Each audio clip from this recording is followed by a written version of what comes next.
America और Israel का बुरा हाल होने वाला है। मौलाना की ज़बानी सुनिए।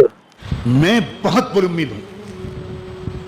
ये तो मैं नहीं कह सकता कि मेरे सामने मेरी उम्मीदें पूरी होंगी या मेरे कब्र में जाने के बाद उम्मीद पूरी होगी।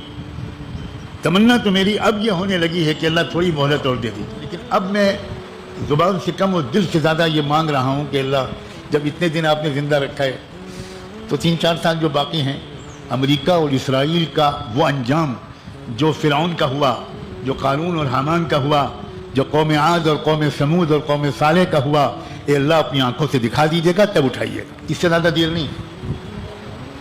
वयश्फि सुदूर कौमिन मुमिनीन,